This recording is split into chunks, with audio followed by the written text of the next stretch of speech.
What's up, guys? Welcome back to episode number 2 of the Sweet Spot podcast. I'm here with my co-host, Rob Grasso.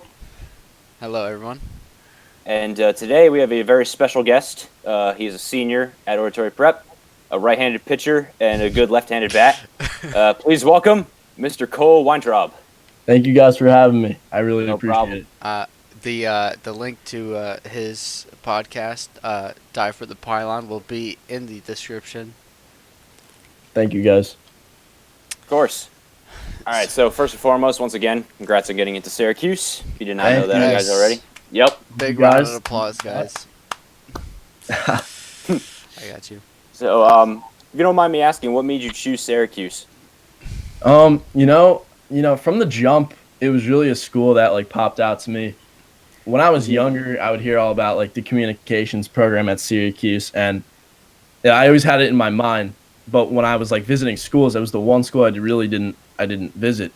So when Corona happened or COVID hit, I was doing a lot of research, and it just started growing on me. And the fact that it's, somewhat close to home, that was probably a Yeah. Big deciding sports factor school. for Big sure. sports school as well. Huge Yeah, sports of school. course, ACC.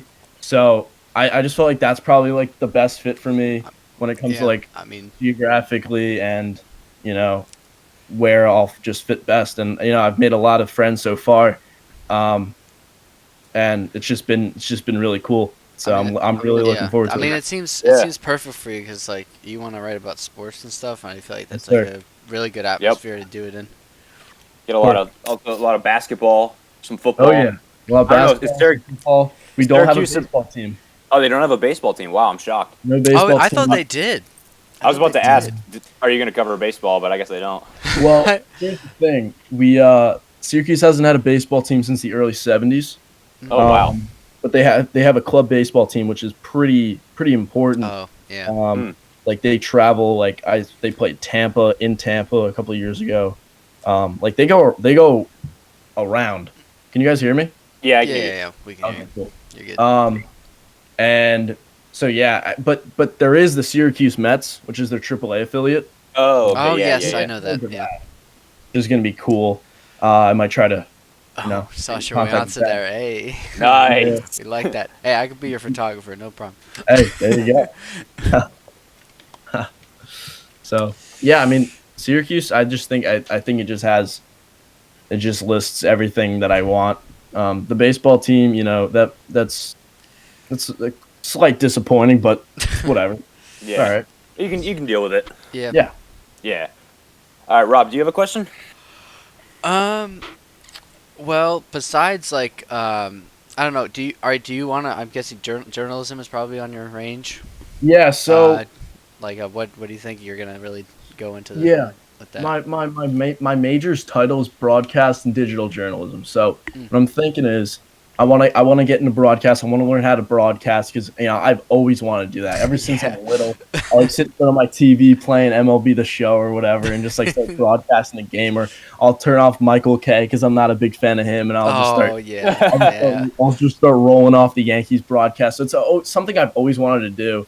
And then when COVID hit, I started writing for the school's newspaper in sophomore year, and I realized like writing about stuff that I love is fun. So You're passionate, yeah. I rolled with that for sure. And when COVID hit, I started doing Q&As.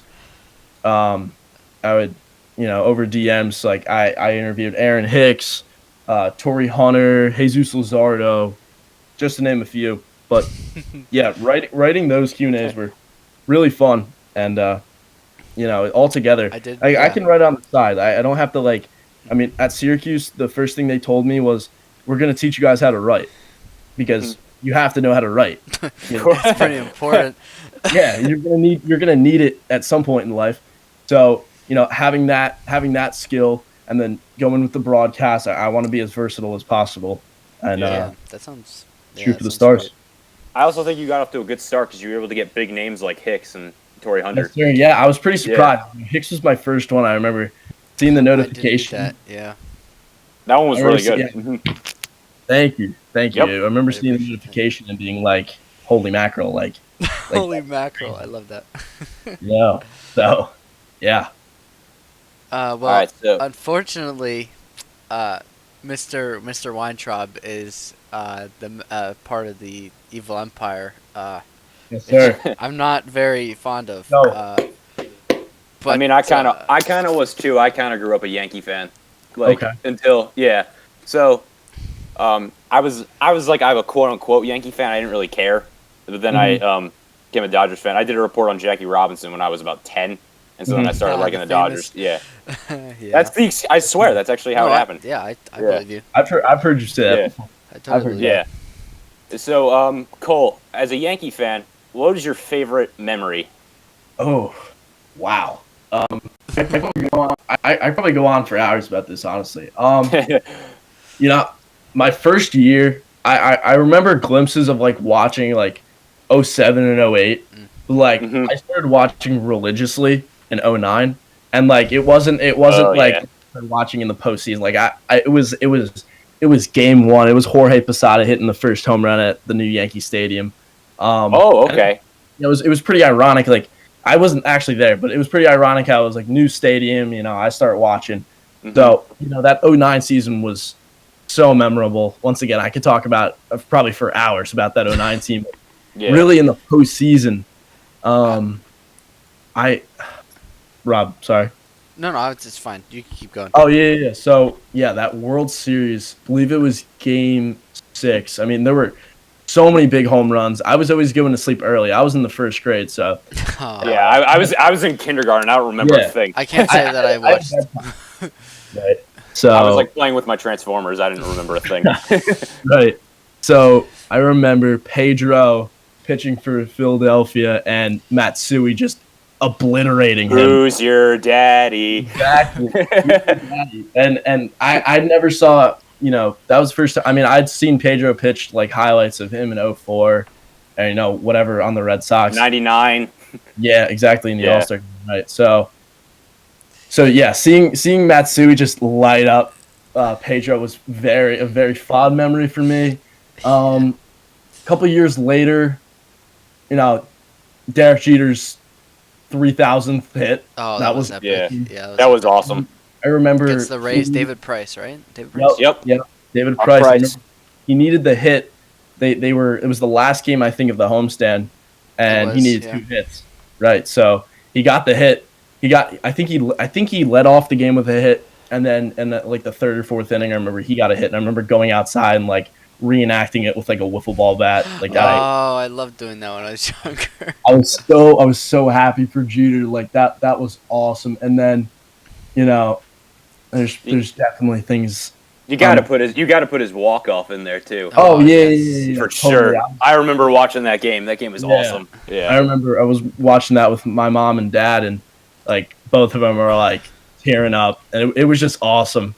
Yeah, and I'd say that walk off. There's just a bunch, just like random Yeah. games during the regular season that I remember, like the Yankees being behind like 9 runs to Boston and coming all the way back and just annihilating them like 15-9. Like that was a great game. I think that was 2011. Oh yeah, they were in Fenway, right? They're in Fenway, right? Yeah. I think I remember that. I don't remember watching it, but I've seen it on YouTube. Yeah. Yeah. There's that one YouTube video that they have. There's just the entire comeback, and then really that 2017 season. I remember in the first inning of that of the wild card game, and Severino's just getting Oh, Just- yeah. Oh yeah. just tattooed. I remember going in my room, and like I was a freshman, and I was like crying. Like I was legitimately like I was like We can't lose to the Twins. I was like, we can't lose to the Twins. We've mauled the Twins every year that we played them in the playoffs. So then Didi comes up, hits a 3-run game tying Oh my home god, run. I remember Yep. watching that. I am going nuts. I am screaming on the top of my lungs. I have Snapchat videos of it. It was just, You know, but yeah, that whole postseason. I Yeah, have. that Yankees postseason was fun to watch too. Yeah, I was really hoping for them to play the Dodgers. That would have been Oh, awesome. yeah. that'd Which be- they should have. They really should have. All right, that leads at that. My next question for Cole is actually the next. It's the next one. What was your reaction when I think it was game 7 against the Astros in 2017. right. 2017 or 2018. I can't specifically remember. but LeMahieu hit that game-tying home run in the ninth, and then 2019, right? 2019, right? So I had a friend who's posted on a story about it, and then literally like 30 minutes later, Altuve hit the home run, and it was just that was So I have a pretty funny story about that. So, as you know, we were all playing for the Cardinals in that fall. Oh, you're talking about the 2019. Yeah, the 2019. Yeah. So we were all playing for the Cardinals. I'm pretty sure we had a double header that day. So I came home and I was tanked. Like I think I pitched that day. So like when I pitch, I come home and I'm just done for the day. So like the Yankees are playing like an 8:00 game, and it's like the 6th or 7th inning, and like we had just come to Houston. Like we were like it was like an elimination game at Yankee Stadium, and like Hicks hit that big home run for Orlando, and like we won that game. That was awesome. So then we come back to Houston. I wasn't very optimistic. I'd seen the Yankees lose in Houston about 10 billion times. So whether or not that was we were cheated out of it, whatever. But so it's like the 8th inning, and I fall asleep. And then the little Mayhew. Yeah, and I hear my dad screaming, and he like whacks my leg, and he's like, "LeMay just tied it up," and I was like, "No way!" Dude, so I get up and I check my phone, and I'm looking at all these stories, and it's like everyone's posting the DJ home run. I'm like, the game is so far from over. Like, what are you guys doing? Because I am so like self-conscious about like. Oh, I'm the same way. Oh, I'm okay. the same way. All the Yankee fans were acting like they just won their 28th. Right, yeah, and I'm not gonna post that. So that was game 6. So like, you could post all you want and lose game 7. So you go to the next inning, and I'm pretty sure after the DJ home run, we got a runner on base, but it was Urshela, right? It was Urshela, right? He hit the single? I think. Yeah, Urshela had a really good game that game. I remember he was like 4 for 4. He hit a home run in that game as well, I think, right? Mm-hmm. Yep. I think. Oh yeah, you're right. Then, so so they go to the next inning, and I'm just not feeling good about it. Like I've seen, Chapman, whatever, postseason. Oh. So then comes in George Springer after. Oh. So he walks Springer, and then. Yeah, he walks Springer. It's like, oh, okay, no big deal. 2 outs, I think there was, right? Or 1 out? Yeah, there's 2 outs. Two outs. And you have first and second, right? I'm pretty sure. Or maybe it was just runner on. I think it was just Springer because I think Altuve was sitting second at that point. Yeah. Right. So Springer's on base, but you have like open bases, so you could walk Altuve and you still have 2 outs or 1 out, whatever it was. Yeah, and then you have Marisnick come up. Yeah, exactly. Who was standing on Marisnick? It was Jake Marisnick who hit like 212. Defensive center fielder that Chapman could have just struck out and went to the next inning. Who knows what the Yankees do in extra innings? I don't know. I don't know if the Yankees have ever won a game in Houston. No, that's no. They won game 1.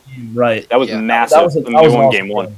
But, yeah, that was just really rough. And like I was like so delirious. Like I had just woken up, so I was like I saw the Altuve home run. I took the remote and I turned off the TV and I went back to sleep. Like that was my night. So that's my story. Yeah. Well, when LeMahieu hit that home run, I was so mad.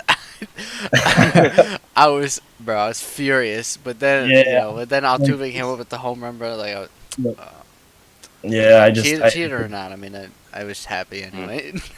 Yeah. You don't know how irate I was when I found out that news. Mm-hmm. Oh my God! I mean, I can imagine how furious Cole was though too. No, but yeah, I mean, even more you. I mean, like you actually got to the World Series. I mean, we probably should have gotten to the World Series. Yeah. What happens with the Yankees and the Dodgers? It probably would have been a hell of a series. That would have been awesome. Oh, like thinking about it. But then again, that Astros-Dodgers series was like a great series, and like the Stros did cheat, so like it really taints it. But like game 5, after the game 5 one, it was crazy. And I don't watch. I'll tell you something. I don't watch postseason. I broke that this year, but I don't watch postseason baseball when the Yankees are not in the playoffs. Like I'll watch if the Yankees are still in the playoffs. I'll go watch another game. But like when the Yankees are out, I will not watch postseason baseball. I did end up watching the World Series this year, and I don't know why I did it to myself, but I did it. I just can't. I can't watch any other team and then feel bad about it. So you have a Brasso. Oh. Whatever. I'm not. We're not here to talk about Mike Brown. All right, So okay, all right. I knew he was going to hit a home run in that spot. I said Chapman's going to throw a fat fastball, and he did. So I kind of had a feeling the Rays were going to win that. I don't know why. I don't know. Thinking back on it, I don't know how that was a Game 5. Like I just thought, like maybe it was that they got. No, We had Cole. You had Cole in Game 1. You had Cole in Game 1, and then you had Game 2. I stupid. forget. You had the Oh, that's stupid right. I remember that. Yeah. You had Davy Garcia throw the first inning, and then they just bring in Jay Happ, and Jay I Happ. remember it. Yep. Oh yeah, Jay Happ. Yeah. Oh my! I lost all my respect for Jay Happ. He went out there and just dogged it. Damn. Hey, he was good on the Blue Jays.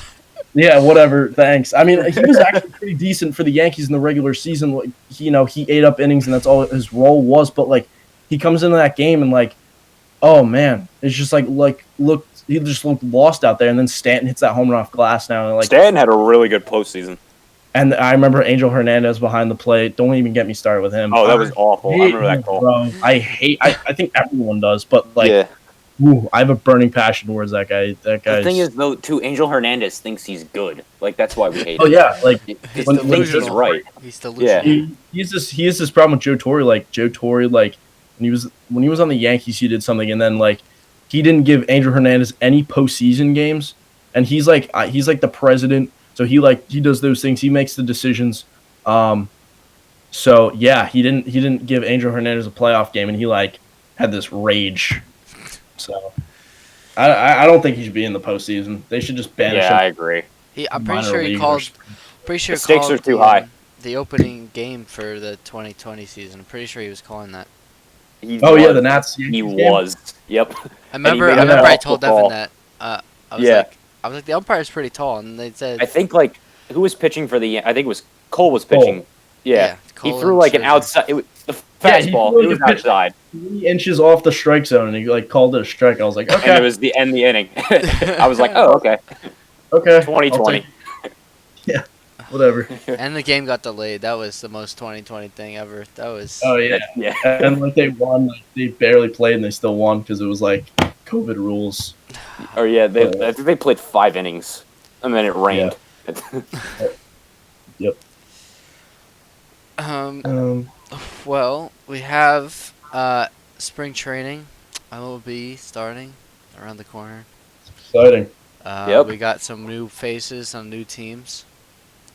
Oh yeah. Man. This was a crazy off season. Oh, for sure. I mean, yeah. It's just like this is like the NBA.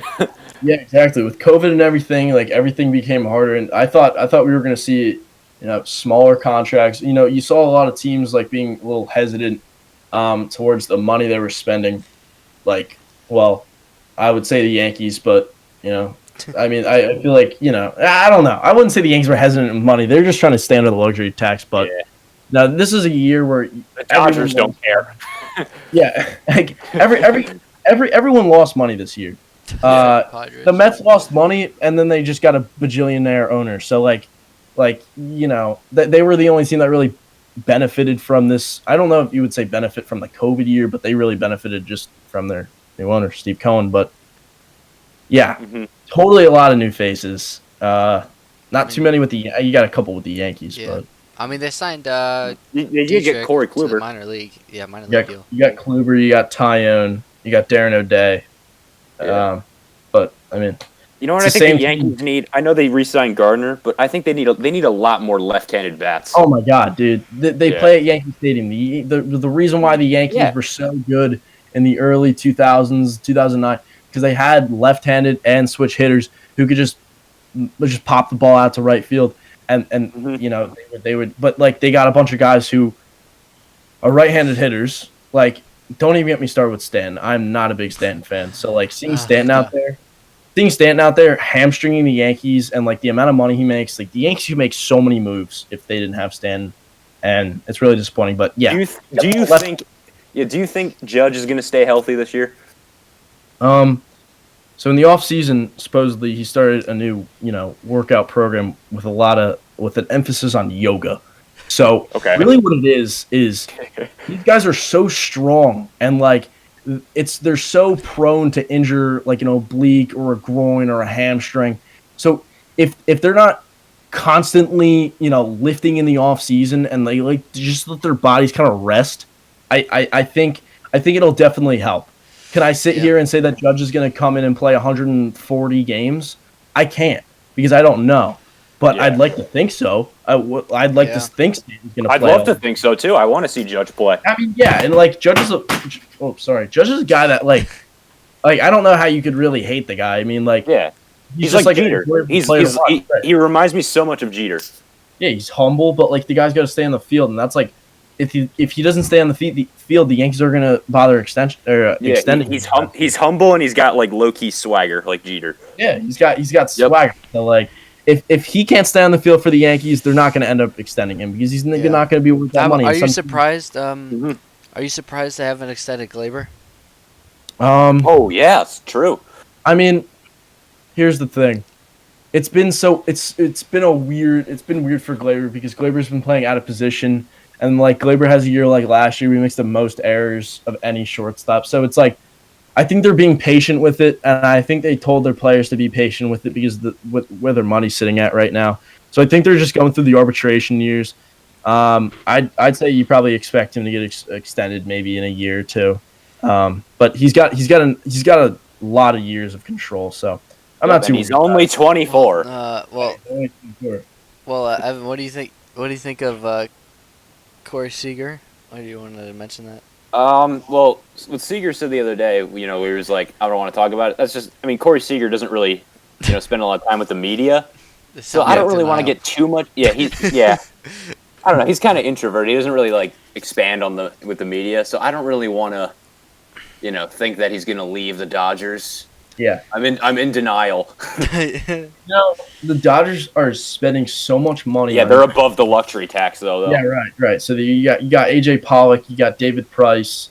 I mean, Price not making as much, but he's still making. And we got Bauer, Joe Kelly, Bauer. Kershaw. I'm looking through it. Yeah, you got. I mean, Betts deserves his money. I don't know if Bauer's been a good pitcher in his career. His ERA doesn't say so. His ERA just shows that he's an average pitcher. But if Trevor Bauer, he won the Cy Young last year. Won the Cy Young last year. Granted, it was only in 14 starts or whatever. But in 2019, the guy had like a verging on 4.5 ERA. So like, I don't really know what they're really going to get from him. If he can, throw to a 3.5 ERA, throw over 200 innings, like I'm sure they'll take it because they have so much pitching depth. I mean, he's just got to contribute in some way and win the World Series, and then the deal was just. But if they can't re-sign Seager because of him, you might want to think about like. Yeah, I don't want to. I want Seager to stay a Dodger for life. I really do. Yeah, he is so freaking talented. And then you guys got to re-sign Muncy. So like, there's a bunch of things. I mean, you still have Gavin Lux. The guy's just like sitting there. You have Edwin Reeves. He's a good hitter. So. You have you have so much depth. We have so much depth. So if you end up losing Seager, at least it gives Lux a chance to shine. And I mean, what the number over the past the number one prospect. Number one prospect for a reason. So he's going to probably step in and make a difference. Yeah, I'd like to think though that Seager's going to come back. I don't think he has like a bad relationship with the team. I think he gets along with everyone. No, yeah, and like whether or not he'll go for the money or just go to where he's going to win. He doesn't seem like the kind of guy that would go for money. Yeah, but you never know. Free agency, you see guys who you're like, oh, he'll come back. Like, he's not going to be like that. And then they'll just like Kyrie Irving. And again though, his agent is Scott Boras, and Scott Boras loves. Oh yeah, Scott Boras is going to like force the money. It's like with Michael Conforto. Like Michael Conforto could sign like a team friendly deal, but Boras is going to throw him to free agency. Boras is going to be like, come on, there's teams, there's when market. Boras has the when Boras has the chance to get guys to free agency, he's going to, because then they can just start building a market for the guy, and like he'll get overpaid. Garrett Cole's a perfect example. I wouldn't say overpaid. I'm fine with the contract, but he made it to the point where like teams were quote unquote battling for him, unless the Yankees were battling by themselves. Not really sure, but look at the contract he got. Ridiculous. How about talking about contract? How about Tatis's 14-year contract? I mean, oh my gosh. I don't know. You see his AAV, $14 million a year, but it's spaced out differently. Right. Yeah. Like, he's going to make a little less money now, and then the deal's going to start kicking in later. Yeah. It's almost like they bought out his arbitration years, and then they like extended him on top of that. So like, I don't know. He's definitely one of the faces of baseball. He's one of the more exciting players in baseball. Yep. He hasn't even played 162 games. Yeah, he hasn't even played a full season. I was about to say that. So that's another thing. Like, you have this debate. Like, if he stays on the field, which, I mean, he was injured in his first season. If he stays on the field, he's worth that money. But if he doesn't, then you might be scratching your head. But, you know, I guess a team like that's got to take a chance right now. Honestly, though, the Padres do. They really do. Yeah, they're doing everything. They're trying to beat the Dodgers out in every way possible. Yeah, and that's the thing. Like, I don't know if I'd give them. I don't know if I'd say they're better than the Yankees right now. They might be. I just like to think the Yankees are more experienced, and that's why they're better. But maybe not. I think you gotta wait and see. Yeah, you gotta wait and see. But it's like, for a team like that, you know, you have two of the best teams in the division, then you have a drop off of like 3 of the worst. Oh my, yeah, for sure. So, you know, for a Padre, I mean, it's gonna be probably the best rivalry we'll see in baseball for the next. This is gonna have a lot of feelings like that Yankees Red Sox early 2000s rivalry. I feel like. Yeah. I mean, we already saw it last year. I mean, highly competitive games, hopefully. Yeah, we saw it last year with the when Bellinger robbed Tatis and Machado was barking, telling him to get back in the dugout, and the Dodgers told him to shut up.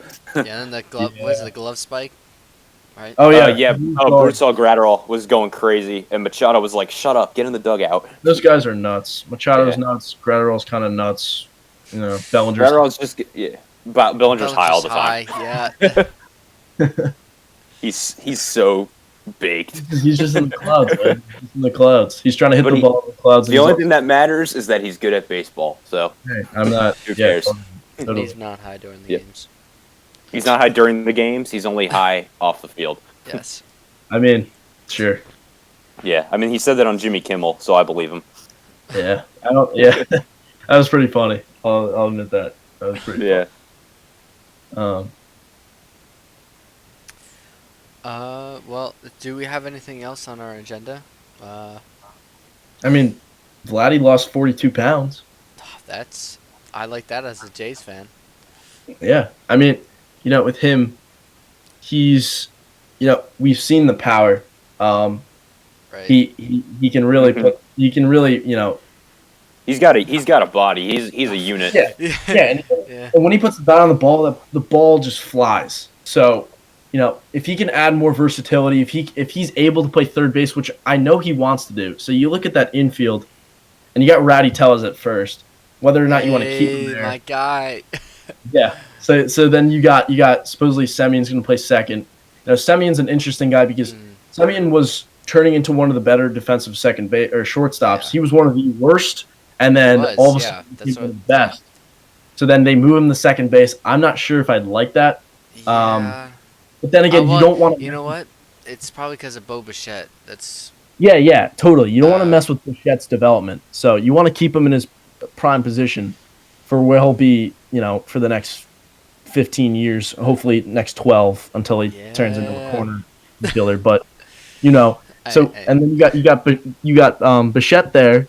You probably slide Biggio to the outfield. I know, Rob, you're not the biggest Biggio guy. You don't. Oh no, dude. Yeah, I think he's probably. I mean, MLB Network's rankings are just completely. Like, I hate those. They're so bad. They're not really good at what they do with that stuff. They really aren't, and they're the MLB. Sometimes I feel like they do it on purpose. I don't know. Yeah, they're just like trying to stir the pot or something. But like Craig, Kevin Biggio is the first player best in baseball. Come ridiculous. On now. Shut up. It's just because his last name's Biggio. He had like 230 last year. Yeah, I don't. You know what it is? It's the last name. It's I guess I don't know, but you know, if he's a guy that can play multiple positions, so they're not really messing with his development. So he could play the corner outfield, and if Vlad's good enough at third base, they can stick him there. But if he's only able to play first base, I mean, who's your guy's DH? Teoscar Hernandez. No, Teoscar? Yeah, I mean, you guys in the outfield, you got like Hernandez. Well, he can play the outfield. Springer. You got Hernandez, Uriel, who's Springer. Yeah, of course, Springer. No, that's definitely a big signing for them. Whether or not they overpaid, we'll see. But right now, MLB.com has Kevin Biggio slated as the third baseman, Vladdy at first.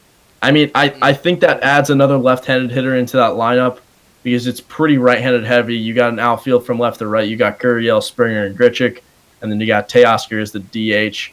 And then the infield, you got Bichette, right-handed hitter, Semyon, right-handed hitter, Vlad, right-handed hitter. So if you can squeak in, Biggio there, and that just proves another reason why you want Tellez in the lineup because he can pop the ball, and he's a big boy. Jays have any switch hitters? I don't think so. And then you got a couple guys behind the plate. Reese McGuire, who likes to show himself in the parking lot. Yeah, we're just don't talk about it. Beat it. Oh no! Yo, play that clip right now. Play the clip of them playing "Beat It" in the stadium. I want to that was awesome. Oh, that was awesome. That was really funny. Alejandro Kirk's another guy. He's 22 years old. He's pretty funny looking, 5'8", 265 pounds. In the limited bats that he had, he looked pretty good. Kirk, and then you got Danny Jansen, who's looking like he's going to develop into a pretty nice player. He had 5 at bats in the postseason. He had 2 home runs. I mean, he did hit a $183, but I think that's what I was concerned about. I'd say he's a guy that might come around, but he's so much depth at that position from a young talent standpoint. I think that's definitely an interesting thing there. So yeah, if Vlad can slide over to third, it helps the Jays from a lefty righty standpoint. But I mean, they've got hitters. I don't know if that rotation's gonna hold up. You guys think the rotation's gonna hold up? No. Oh, I don't really pay attention to the Blue Jays, to be honest with you. Let me tell you. No. Let me just tell you. No. Yeah, I don't think so either. I think they're a wild card team at best. I could see them being a wild card. I could see them being our time will come, right? Totally. For sure. The Jays are going to be something good. So you got Rio at the top of the rotation, fine. But then guys after that, Nate Pearson's very intriguing. He throws so hard. Yeah, I think they want to make him a starter actually. Yeah. So then guys after Rio and Pearson, you've got the definition of mediocrity. You got Robbie Ray, Steven Matz, Tanner Roark, Ross Stripling. That doesn't get any more. Oh yeah, you got Ross. I forgot about that. Ross, yeah. Stripling was terrible on the Dodgers last year. Stripling about to go off. He was terrible, but he also was an all-star. He was an all-star. He was an all-star 2018. Yeah, he was good long reliever for them. And then you got guys like Hatch, Thornton, K, who's I do think they like him. He wasn't very good last year, but he was a top prospect at some point. And then TJ Zuck, is that how you say it? 6'7". It's intriguing, but that's interesting. And then in the bullpen you add Phelps and Yates and Chatwood. Well, how about we picked up Austin Martin in the draft? Oh yeah, Austin Martin. That was a great pick because he fell right there. Yeah, I was happy about that. So yeah, the Jays, they're young talents here, and they're gonna develop, and it's gonna be really interesting to see who sticks and who doesn't. Yeah. I mean, we should talk about 2 more teams. Yeah. Thinking the Angels and the Marlins. Oof. I wanted to get on the Angels because Mike Trout came out the other day and he's like, "I'm sick of losing." He just he finally said something. He finally snapped. If he was sick of losing, he shouldn't have signed that massive contract. Yeah. That's true. But I think he just wanted to stay loyal to his team. Oh yeah, totally. Yeah. And I think he totally should be loyal to them. Mm-hmm. But there comes a point in time where, maybe he'll eventually, at the end of his deal, he can drop out anytime he wants, right? Ooh, I don't know if that's part of the deal. I have to look that up. Is there an opt out? Yeah. Not really sure, but is there an opt out? That's a team that's never had pitching. I remember from my earliest memories, 09. Probably the only year was 2002 when they won. Yeah, exactly, and that's why they got so far. But 2012 you signed Dan Herron, you bring in CJ Wilt, and that rotation was horrible. And then you just keep going on, and they're not signing anybody that's gonna The Angels have never been a pitching team at all. Exactly. And then they pick up Ohtani, and he's been a ticking bomb when it comes to his arm. So at any moment, Ohtani could go down with an injury, But then again, they're another team that just from 1 through 6, the rotation is so mediocre. You got Bundy, Heaney, Quintana, Canning, Otani, Alex Cobb. Nothing jumps off the paper. Nothing. They did add a couple guys in the bullpen. Iglesias is their new closer. He's pretty good. Alex Claudio, the lefty submariner. Yeah, that guy. Yeah, I don't like that guy. Yeah, but that team definitely has. They have potential. They have great offense. Yeah, totally. And the Jays are a better version of them. It's a good way of putting it. Yeah. Except our pitching, I mean, it's a little bit better. I mean, I think the Jays pitching. I think the Jays pitching is better. But this year, they signed Iglesias to play short. That's a decent signing. And it was kind of like a wash with Simmons and Iglesias. And then you got Jared Walsh playing first base, so that should be interesting as well. He hit close to 300 with 10 home runs and 99 at bats. Dang. Albert And Pujols, though? the Marlins. Yeah. Ooh. Yeah, I want to talk about the Marlins because I don't know. Was last year a fluke? Probably. I definitely think they benefited from that shortened season. Yeah. I think if there was like a All-Star break, I think they probably would have done a lot worse after. Yeah, I mean that team's got a lot of guys that they have another good lineup. Brett Anderson. Yeah. They got Garrett Cooper, Brian Anderson, Garrett Cooper, Jesus Aguilar, Miggy Rojas. Yeah. So, and then they've got guys coming up like Chisholm. One of the guys I did a Q&A with, Lewis Brinson, who showed some slight signs. Oh yeah, he came with the Yelich trade, right? Oh my. Yeah, goodness. I did say. All right, so I wrote that Q&A on him, and there wasn't really anything positive to write other than his prospect years. So I was really just talking about kind of how I wasn't trying to do it, but I'm just saying it how it is. He's underperformed his entire career. He was traded in the Christian Yelich deal. He was also traded in, I believe, the Jonathan Lucroy deal when he was traded to the Rangers. But I never sent him the article because I was like, I can't send this to him. I did not say, I barely said any good things. I was like, it's a put up or shut up year for Lewis Brinson. He came in and hit 226. So I know he was fluttering on the 250 range, but 226, come on. Yeah. But Sixto Sanchez. I don't know how he would have taken that from a 17-year-old kid. Exactly. And he's one of the more I would say he's got drip. Lewis Brinson's got drip. He's got swagger. Yeah. He's signed with Tommy Hilfiger. He knows what's up. But he's just got to swing the bat. That's all. Exactly. He could swing the bat all he wants. I don't know if he's gonna hit it. But, yeah. You know what I mean.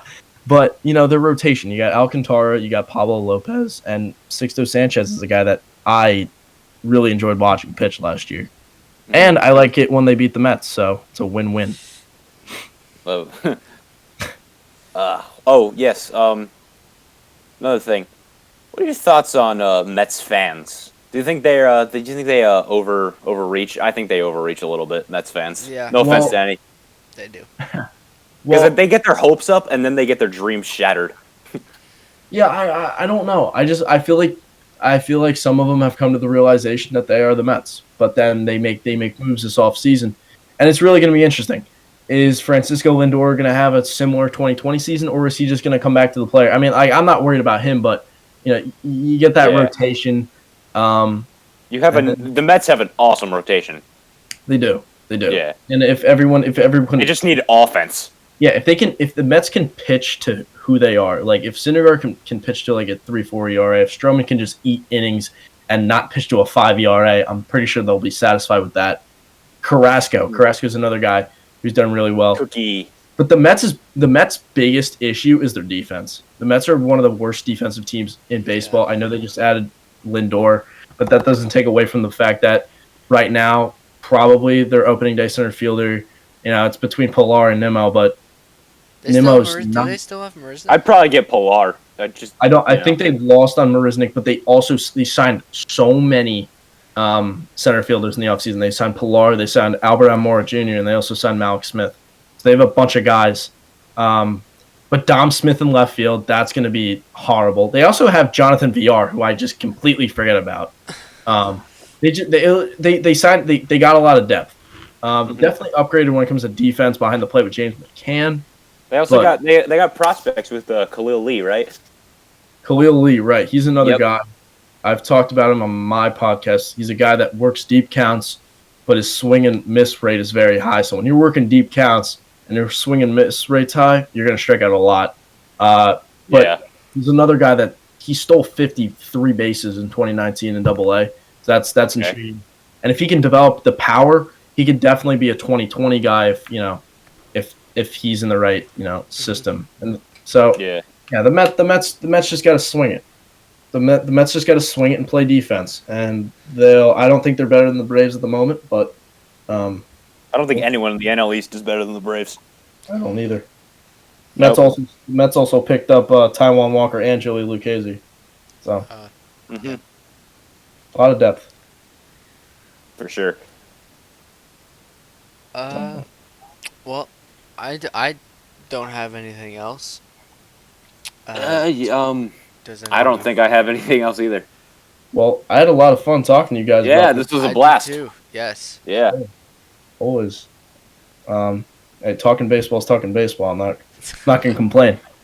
Yep. So. All right. So. Hey, but I really appreciate you guys bringing me on. Yeah, no problem. Oh yeah, no problem. It's our pleasure to bring Mr. Weintraub on. Always. Yes, sir. Big baseball season this year. Yep. Yes. It'll be big. So hopefully you guys enjoyed that episode.